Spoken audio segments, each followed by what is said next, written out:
छत्तीसगढ़ के साबिक वजीर आला अजीत जोगी के बेटे को गिरफ्तार कर लिया गया है। साबिक रुकने असेंबली अमित जोगी को धोखाधड़ी के मामले में गिरफ्तार कर लिया गया है। इस दौरान जोगी के बंगले पर भारी तादाद में उनके हामी मौजूद रहे।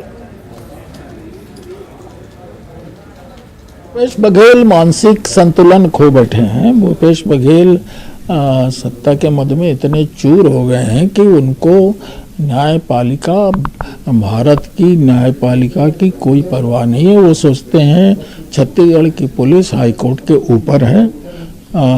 छत्तीसगढ़ हाईकोर्ट ने अभी हाल ही में 3 महीने पहले फैसला दिया कि अमित जोगी पे लगाया गया आरोप गलत है। अमित जोगी कंवर आदिवासी जाति के हैं और अजीत जोगी के जन्म स्थान के संबंध में जो विवाद उठाया गया था, भारत सरकार के गृह मंत्रालय के सचिव ने जाके वहाँ बयान दे दिया कि उनकी नागरिकता के बारे में, उनके जन्म स्थान के बारे में कोई संदेह नहीं है। हाई कोर्ट ने उसको अपने फैसले में शामिल भी कर दिया।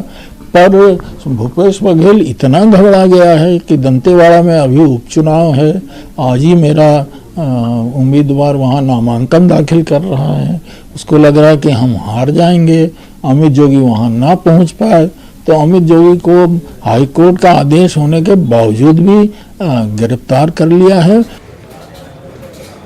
मॉब लिंचिंग का शिकार हुए कारी उवैस के अहल खाना के लिए दिल्ली का वक्फ बोर्ड आगे आया है। दिल्ली वक्फ बोर्ड कारी उवैस के अहल खाना को 5 लाख रुपए का ताउन करेगा।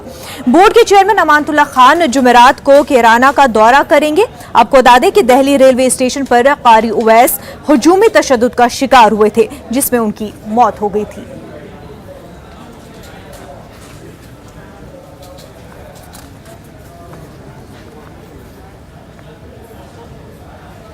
फजाई की ताकत में आज जबरदस्त